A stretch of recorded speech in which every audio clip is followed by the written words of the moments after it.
আজকের রেসিপি কচু শাক। ওয়েলকাম টু শর্মিষ্ঠা কিচেন বন্ধুরা। কচু শাক কাটা হয়ে গেছে, কাটা ধোয়া হয়ে গেছে। ছোলা ঘন্টাখানেক আগে ভিজিয়ে নিয়েছি। আর এদিকে কচু শাক ভাপা করে নিয়েছি লবণ দিয়ে, সামান্যটুকু লবণ দিয়ে। এবার কড়াইয়ে তেল দিয়ে তেলটা গরম করে শুকনো লঙ্কা আর কালো জিরা ফোড়ন দেবো।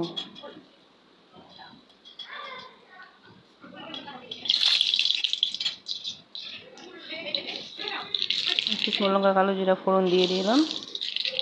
এবার যে সেদ্ধ করা কচু শাকটা আছে সেটা দিয়ে দেবো।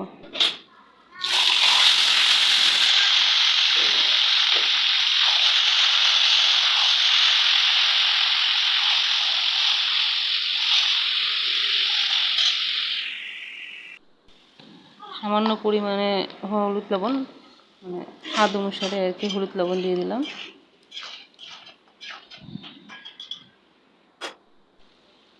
কটা কাঁচা লঙ্কা চিড়ে দিয়ে এবার ঢাকা দিয়ে দেবো।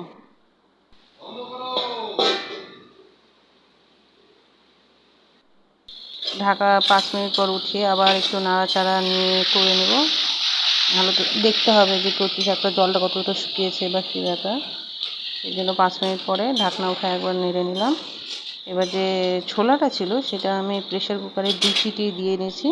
2 সিটি দিয়ে সেদ্ধ করে এবার কচু শাকে দিয়ে দেবো ছোলাটা আমি আগেও দিতে পারতাম, কিন্তু সত্যি ভিডিও করার চক্করে ওটা আমার হাত থেকে বেরিয়ে গেছিলো, সো এখন দিলাম, কোনো ব্যাপার না। তো ঢাকা দিয়ে আবার 5 মিনিট পর ঢাকা উঠিয়ে আবার একটু নাড়াচাড়া করে নিলাম।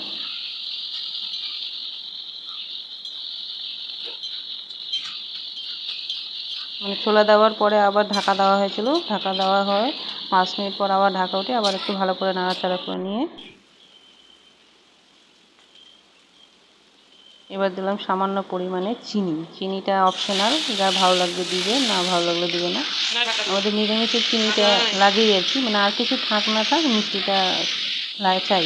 ডাল হোক, সবজি হোক, যেই হোক, মিষ্টিটা প্রয়োজন পড়ে যায়। তো সেই অনুসারে আমি হাফ চামচ চিনি দিলাম। এবার সামান্যটুকু চালের গুঁড়া দেবো। চালের গুঁড়া নর্মাল জলে একটু গুলিয়ে কচু শাকে দেবো। এতে কী হবে, কচু শাকটা একটু আঠা আঠা হবে, খেতে মাখা মাখা হবে, ভালো লাগবে। সামান্য পরিমাণে আমি চালের গুঁড়া নর্মাল জলে গুলিয়ে দিছি। দেওয়া হয়ে হালকা নাড়াচাড়া করে নিয়ে এবার কালো জিরা বাটা দেবো। কালো জিরা বাটাটা কচু শাকে ভীষণ ইম্পর্টেন্ট। তো মানে এটাই আর কি স্বাদটাকে দ্বিগুণ করে দেয় কালো জিরা বাটা। তো কালো জিরা বাটা দিলাম। এবার হালকা নেড়ে চেড়ে নিয়ে বেশ আমার কচু শাক রেডি। এর নিরামিষ কচু শাক। তো আমার নাড়াচাড়া হয়ে গেছে, নিরামিষ কচু শাক রেডি। টাটা।